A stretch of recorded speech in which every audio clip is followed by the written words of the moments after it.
បាទសួស្តីអ្នកនរគ្នាខ្ញុំសិហេងជាគ្រូផ្នែក ICT នៅវិទ្យាល័យសាមគ្គីគោលអញ្ចឹងក្នុងថ្ងៃនេះដែរខ្ញុំមានវីដេអូមួយចង់បង្ហាញអ្នកនរគ្នាគឺទាក់ទងទៅនឹងកម្មវិធី Google Slide បាទអញ្ចឹងតើកម្មវិធី Google Slide គឺជាកម្មវិធីអ្វីហើយវាមានសារៈប្រយោជន៍អីខ្លះសម្រាប់យើងនិងយើងធ្វើការប្រើប្រាស់វាយ៉ាងដូចម្តេចបាទអញ្ចឹងក្នុងវីដេអូហ្នឹងខ្ញុំនឹងលើកនៅចំណុច4ចំណុចក្នុងកម្មវិធី Google Slide មកបង្ហាញអ្នកនរគ្នាទី1ទាក់ទងទៅនឹង changing theme creating new slide changing background color ហើយនិង changing slide layout បាទចឹងដើម្បីកុំឲ្យខាតពេលគឺយើងសូមធ្វើការអនុវត្តទាំងអស់គ្នាហើយយើងបើកកម្មវិធីមួយគឺ Mozilla Firefox នេះហើយយើងមកស្ដាំលើវាយើងយកពាក្យថា open បន្ទាប់មកទៀតនៅត្រង់ផ្នែកខាងលើនេះគឺយើងចូលទៅកាន់ website Google ចឹងយើងវាយ www.google.com ហើយយើងចុចសញ្ញាព្រួយនេះមកហើយនៅត្រង់ចំណុចនេះបើសិនជាភាសាខ្មែរគឺវាដាក់ពាក្យថាចូលចឹងភាសាអង់គ្លេសគឺយើងចុចពាក្យថា sign in ហើយយើងបញ្ចូលនៅអ៊ីមែលរបស់យើង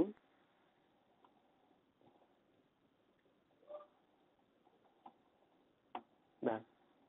ចូលអ៊ីមែលហើយគឺយើងចុចពាក្យ next ឬក៏ភាសាខ្មែរពាក្យបន្ទាប់ហើយត្រង់ចំណុចនេះគឺយើងបញ្ចូល password លេខសម្ងាត់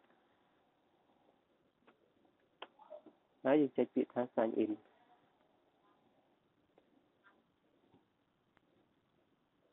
ចឹងនៅពេលដែលយើង sign in ចូល Google account ហើយចឹងនៅត្រង់ចំណុចនេះគឺយើងឈប់ឃើញមានពាក្យចូលឬក៏ពាក្យ sign in ទៀតហើយចឹងវាបង្ហាញនៅរូបភាពដែលមានរាងមូលឬក៏អក្សរនៅត្រង់ចំណុចនេះបាទចឹងមានថាយើងបានចូលទៅ account ហើយមានឈ្មោះរបស់យើងហើយនិង email របស់យើងបន្តមកទៀតគឺយើងចូលទៅកាន់ Google Drive ចឹងចុចត្រង់ចំណុច Google Ads ហើយយើងចូលទៅ Drive ចឹងកម្មវិធី Google Slide គឺវាស្ថិតនៅក្នុង Google Drive បាទចឹងដើម្បីយើងចូលទៅកាន់ទៅបើកកម្មវិធី Google Slide គឺយើងចុច New បន្ទាប់មកទៀតគឺយើងយកពាក្យថា Google Slide បាទនេះមានរូបភាពពណ៌លឿងចុចលើវាមកចឹងយើងនឹងឃើញរូបរាងវាបង្ហាញមកហើយបាទហើយការប្រើប្រាស់នេះគឺមិនខុសគ្នានឹងកម្មវិធី Google Doc នេះទេបាទចឹងយើងមើលនៅត្រង់ផ្នែកខាងលើគឺជាកន្លែងដែលយើងដាក់ចំណងជើងចឹងដូចគ្នាដែរហើយវាមាន file វាមាន edit វាមាន insert format អីហ្នឹងអូខេចឹងជាងមើលនៅពេលដែលខ្ញុំចុចចូលត្រង់ចំណុចនេះអញ្ចឹងយើងមើលឃើញមានឧបករណ៍ប្រើប្រាស់មួយចំនួនដែលយើងធ្លាប់បានឃើញនៅក្នុង Google Doc បាទអញ្ចឹងស្តៀងគ្នាទេអញ្ចឹងវាខុសផ្នែកនៃចំណុចនេះមួយចំនួនអញ្ចឹងនៅពេលដែលខ្ញុំចុចចូលទៅវាបង្ហាញនៅឧបករណ៍ផ្សេងទៀតជាច្រើនដូចឃើញដែលយើងមើលឃើញនេះអញ្ចឹងកន្លែងនេះគឺយើងដូរពន្ធអក្សរដាក់ទំហំអក្សរយើងដាក់អក្សរដិតដាក់ពណ៌អក្សរហើយអ្វីដែលសំខាន់មួយទៀតគឺត្រង់ចំណុចនេះអញ្ចឹងយើងដាក់ជាចំណុចមូលហើយយើងដាក់ bullet គឺកន្លែងនេះយើងអាចរើសជាប្រភេទលេខអានេះជាចំណុចមូលរបស់យើងចង់ដាក់យ៉ាងម៉េចក៏ដាក់ទៅកាន់តែយើងអញ្ចឹងយើងអាចរើសជាចំណុចណាមួយទៅហើយយើងសរសេរ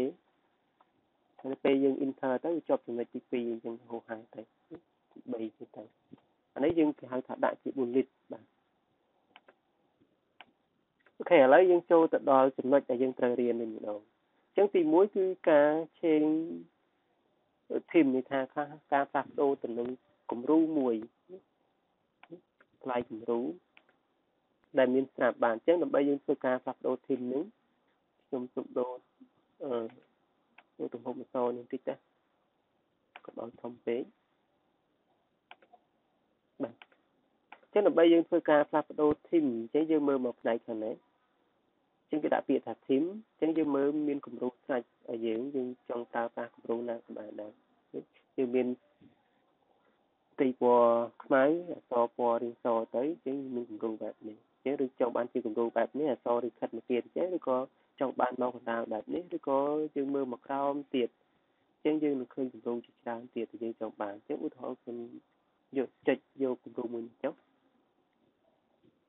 bà chẳng dương khơi việc đồ bảo bạch, cái này cái hai thằng thìn, dương phạt đồ thìn, chẳng việc biết ấy của bạn thế cần đối với cái chơi việc mà nó, thì khiបន្តមកទៀតគឺយើងដល់តាក់ទងទៅនឹងការបង្កើតទៅនឹង slide ថ្មី create a new slide ចឹងយើងមើល slide យើងមានតែមួយទេចឹងបើយើងចង់បាន slide ផ្សេងទៀតគឺយើងអាចចុចយកពាក្យថា slide នឹងមកយើងយក new slide ក៏បានចឹងយើងបាន slide ថ្មីមួយទៀតឃើញទេ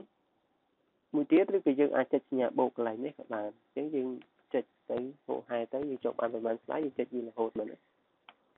បាទចឹងនេះគឺគេហៅថាការបង្កើតនៅ slide ថ្មីបន្ទាប់មកទៀតគឺតាក់ទងទៅនឹងការដាក់ពណ៌ទៅលើ background របស់យើងដាក់ពណ៌យ៉ាងម៉េចទៅលើផ្ទៃកណ្ដាលរបស់យើងឬក៏ទៅលើ slide របស់យើងចឹងដើម្បីយើងធ្វើការដាក់ពណ៌គឺយើងចុចទៅលើ slide ណាមួយឧទាហរណ៍ slide ទី2យើងចុះចុចលើវាមួយមកយើងយកពាក្យថា background កន្លែងចុចទៅពាក្យ background នេះមកចឹងកន្លែង color នេះយើងរើសពណ៌មកចង់បានពណ៌អីចុចទៅវាមកហើយកន្លែងនេះបើសិនជាយើងមានរូបភាពនៅលើកុំព្យូទ័រយើងអាចឈូសមកយើងជ្រើសចុចឈូសមកយើងជ្រើសរូបភាពនៅលើកុំព្យូទ័រហ្នឹងដាក់ទៅលើ background របស់យើងបានអញ្ចឹងខ្ញុំត្រូវការដាក់តែពណ៌ទេអញ្ចឹងខ្ញុំរើសពណ៌ហើយខ្ញុំចុចពាក្យថាដាំអញ្ចឹងខ្ញុំបានពណ៌ background ទៅវិញបាទតែអានេះការផ្លាស់ប្ដូរពណ៌ background អញ្ចឹង slide ណាបន្ទាប់ទៀតយើងចង់ធ្វើការបដូរយើងបដូរទៅយើងរើសពណ៌វាផ្សេងទៀតទៅ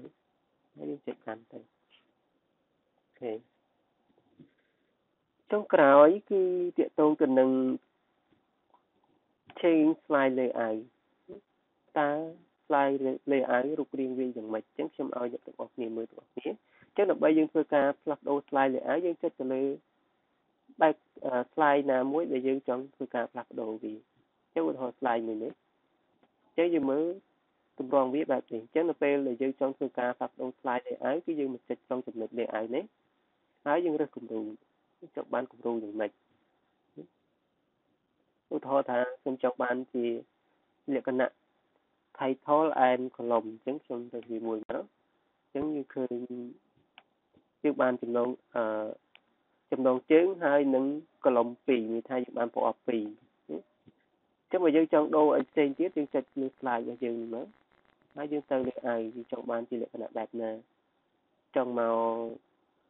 section title and description តងការពណ៌នេះផ្សេងនេះចឹងយើងចង់បានគំរូបែបនេះក៏បានអានេះគឺគេហៅថាការផ្លាស់ប្ដូរ slide layout ហើយបាទចឹងវីដេអូយើងក៏មានតែប៉ុណ្្នឹងដែរបើសិនជាអ្នកទាំងអស់គ្នាមើលគិតថាមិនទាន់អ្នកទាំងអស់គ្នាអាចថាមកក្រោយវិញហើយយើងមើលហើយយើងមើលបណ្ដាយើងអនុវត្តបណ្ដាចឹងមានកន្លែងណាឆ្ងល់យើងអាចសួរគ្រូបន្ថែមទៀតបាទចឹងវីដេអូនេះគឺសូមបញ្ចប់ត្រឹមតែប៉ុណ្្នឹងសូមឲ្យសំណាងល្អទាំងអស់គ្នាបាទសូមអរគុណចឹងយើងជួបគ្នានៅវីដេអូបន្តទៀតបាទ